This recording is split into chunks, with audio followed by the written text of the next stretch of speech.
उसने देखा कि एक रोज रॉयस कार आके शोरूम के बाहर रुकी और उसमें 3 एकदम बेहद खूबसूरत लड़कियां उतरी उनकी अपनी माँ के साथ और उसमें आई। अब ये तो देवदूत था, इसने पहचान लिया कि अरे ये तीनों लड़कियां तो वही बाई की लड़कियां जो जिसकी आत्मा लेने के लिए प्रभु ने मुझे भेजा था। ये तो 3 लड़कियां वो हैं। उसे बड़ा आश्चर्य हुआ। उन्हें जूते बूते दिए और उनकी माँ से उसने पूछा, मैम ये तीनों लड़कियां कौन है? उसने बोला, ये मेरी बेटियां हैं। बोलता, नहीं मैम, आपकी बेटियां तो ये नहीं हो सकती। अरे उसने कहा, बिल्कुल मेरी बेटियां हैं। तो उसने एकांत में ले जाके उससे कहा, देखिए मुझे इनके जन्म की कहानी मालूम है, इसलिए पूछ रहा हूँ, मुझे सच बताइए। तो उस महिला ने कहा कि मैं एक रात 15-16 वर्ष पहले गुजर रही थी रोड से, तो मैं देखा उनकी माँ मरी पड़ी हुई है, 3 बच्चियाँ। अब उनकी माँ कोई मेड थी जो घरों में काम करती है। तो उसे मुझे लगा इन बच्चियों का क्या होगा, तो मैं इनको ले आई, किसी को बताया नहीं। उस तरह अपनी बेटियों के तरह ही मैं बेटियां ही हैं अब मेरी, उस तरह से। और इनको भी नहीं मालूम, सब जानते मेरी बेटियां हैं। वो दूसरा शहर था, वहाँ से हमने इस शहर में आके बस गए। तब देवदूत की आंखें खुली। उसे पता लगा कि प्रभु जो करते हैं वो सही करते हैं। अगर उसकी उसकी वो बच्चों की जो बाई थी, अगर उसकी मृत्यु उस दिन नहीं होती तो उसकी बेटियां उसके साथ पल रही होती, उसके साथ पल रही होती तो उसका क्या भविष्य होता? वो भी बाई बनी होती कहीं ना कहीं, उनका जीवन भी वैसा ही निकलता, बाइयों की तरह, नौकरानियों की तरह। तो प्रभु ने जो तकदीर लिखा, प्रभु को मालूम है, प्रभु कभी गलत नहीं हो सकते। ऐसा सोच के वो देवदूत को रियलाइजेशन हुआ कि प्रभु बिल्कुल ठीक है, और फिर दूत देवधाम को चला गया। ये जीवन की सच्चाई है। मगर यहाँ तो लोग क्या समझते हैं कि अपने बच्चे की तकदीर हम बनाएंगे, हम जो चाहेंगे वो होगा। ऐसा कभी नहीं होता। जिसकी तकदीर में जो लिखा है वही होगा। और तकदीर, जैसा मैंने पहले कहा, वो अपने ही कर्मों से द्वारा निर्मित होती है। वो कर्म आज के हैं या कर्म आपके पिछले जन्म के हैं, ये किसी को नहीं मालूम। मगर जब आपका किया हुआ कर्म फलित होगा, तभी उसके द्वारा जो सुख या दुख उस कर्म के होंगे। आपने अगर गलत कर्म किए हैं तो उसका फल तो दुख ही आएगा ना आपको। कई बार आपको अनुभव होता है कि अरे हम तो सब अच्छे काम कर रहे हैं, फिर ये दुख हमें क्यों मिल रहा है? दरअसल ये आपका कोई पुराना किया ही कर्म होता है। आप लोगों को बताइए, रे आप लोगों से पूछे कभी, लोग अक्सर कहते हुए मिलेंगे आपको कि हमने तो जीवन में किसी का बुरा ही नहीं किया, पर हमको दुख ही दुख मिल रहे हैं, ऐसा क्यों है? तो उनके लिए सीधी सीधी एक जवाब है कि जरा खोज खबर कर लेना, हमें तो कुछ नहीं मालूम तुमने क्या किया क्या नहीं किया। ये सब आपका ही किया हुआ है जो आपके सामने आ रहा है। तो दोस्तों, आज का जो मैं बात कहना चाहता था वो था प्रभु के हाथ की बात, जन्म मृत्यु और तकदीर। तकदीर बनाएंगे आपके कर्म, मगर कब किस बात को आपको फल मिलेगा, वो जिसको आप तकदीर कहते हैं वो उसके ही द्वारा दिया हुआ सही समय पे, जब आपका किया हुआ कर्म फलेगा, आपको तकदीर में कन्वर्ट होगा और वो आपके सामने आएगा। सो ज़्यादा चिंता का विषय नहीं है। आपको सिर्फ अच्छे और अच्छे ही कर्म करने हैं, ये ध्यान रखिए कि गलत कर्म। अब देखिए कई बार क्या होता है,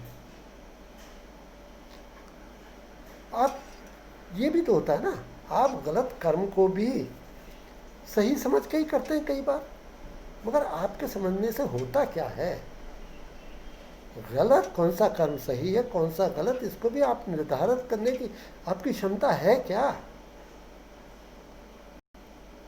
और फिर उन लोगों का तो कहना ही क्या, वो जान के ही गलत करते हैं। अब इस विषय में एक और बात बताता हूँ, ये सच्ची बात बिल्कुल।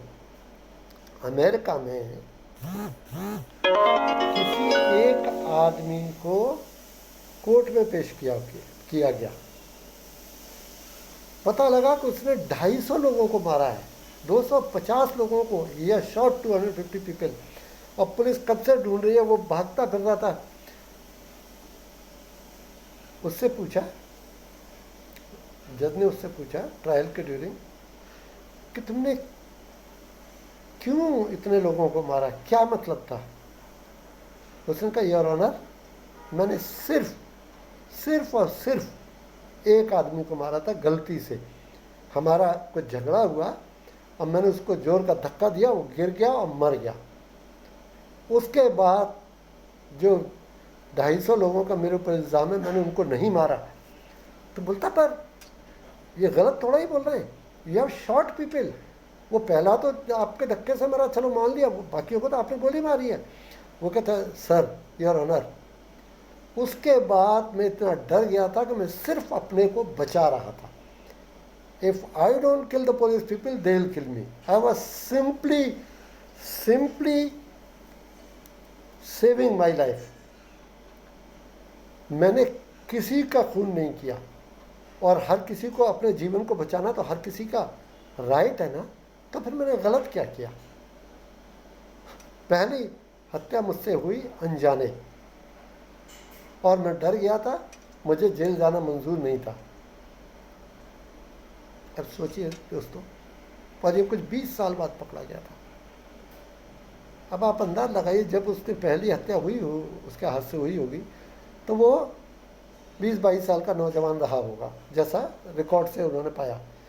और इसने 45 साल बाद पकड़ा, मतलब ज़िंदगी के 23 साल वो भागता ही रहा और लोगों को मारता रहा। अगर वो उसी टाइम कानून के पास आके, कोर्ट में आके अपने आप को पेश कर देता, तो क्या होता?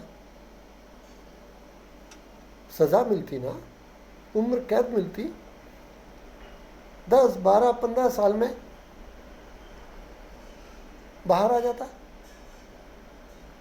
शायद नहीं भी सज़ा होती, सच सामने आता कोर्ट के, मगर ये आपकी तकदीर है। क्या आपने 25 साल की सज़ा भागते भागते, डरते डरते, छुपते छुपाते काटी, आप उसको जीवन कहते हैं? आपको तो लग रहा है, उसको तो यही प्रतीत होता होगा, मैं पकड़ा नहीं गया, मैं पकड़ा नहीं गया। अरे ये तो पकड़े जाने से 100 गुना ज़्यादा जीवन है। तुम डर के मारे छुपते छुपाते भागते फिर रहे हो, कोर्ट तो इतनी सज़ा देने वाला, तुम तो अनजाने इतनी बड़ी सज़ा काट ली, और अब उसके बाद अब ये सज़ा तो मिलेगी ही मिलेगी। क्या आपने अपनी सज़ा को कितना बढ़ा लिया, ये नहीं जानता। ये आपकी तकदीर, आपके सीधा सीधा आपके कर्म का फल, ये इंस्टेंट फल जिसको बोलते हैं। आप ना भागते, आप भागे, उसी दिन से आपकी सज़ा शुरू हो गई। आप ना मांगते तो अब तक तो कब के जेल काट के वापस आ गए हो, तो शायद जेल गए भी नहीं होते। तो ये है, अनजाने में ही हम ऐसा काम करते हैं जो हमें इतनी लंबी सज़ा, इतने ज़्यादा दुख देता है, और हम शायद उसको सुख समझ के, हम सुख समझ के ही तो करते हैं। वो क्यों भागा? डर की वजह से, इसीलिए तो भागता रहा कि नहीं कि मैं पकड़ा ना जाऊँ, पकड़ा ना। तो ये सज़ा जो चल रही है, किसके द्वारा निर्धारित की? तुम्हारे ही हुए कर्म के ना, अनजाने में ही सही, बेवकूफ़ी सही, मगर किसी और ने नहीं दी सज़ा, ये तुम खुद अपने आप को दो। इसी प्रकार जीवन में लोग कितने ही काम अपने दिमाग से निर्धारित करके दुख पाते रहते हैं जीवन भर। कुछ बातें इतनी सिंपल होती हैं कि अगर वो कह दी जाएं या कन्फेस कर ली जाएं तो आपका जीवन बड़ा आनंदमय हो सकता है, मगर नहीं, लोग दिल में रह के बैठते हैं और पूरे जीवन, किसी किसी का तो जीवन व्यतीत हो जाता है पूरा और प्रेम पूर्वक व्यवहार कभी कभी नहीं कर ही नहीं पाते। क्या है ये? इसी को तकदीर कहते हैं, जो आपके ही द्वारा निर्धारित होती है। पर अब आप तकदीर का मतलब सिर्फ रुपए पैसे से ही समझते हैं। ज़्यादा पैसा आ गया, बहुत बढ़िया तकदीर। पैसा कम हो गया, अरे इसकी तो तकदीर ही ख़राब है। ये नहीं है। तकदीर सिर्फ रुपया पैसा कमाने तक ही सीमित नहीं है। लोगों का व्यवहार देखिए एक दूसरे प्रति, लोग नफरतें देखिए लोगों की, जो दुश्मनियों में बदल जाती हैं। ये सिर्फ और सिर्फ अपने द्वारा ही किया हुआ फल है जो तकदीर के रूप में आपके सामने आता है। तो प्लीज़ बी केयरफुल, अच्छे और सोच समझ कर अच्छे कर्म कीजिए, क्योंकि अनजाने में जो आपने अच्छा समझ के कर्म किया है वो शायद बिल्कुल गलत हो। तो प्लीज़ कोई भी कर्म करने से पहले 10 बार विचार कीजिए और फिर करिए, वो हमेशा आप सही रास्ते पर चलेंगे। शुक्रिया दोस्तों।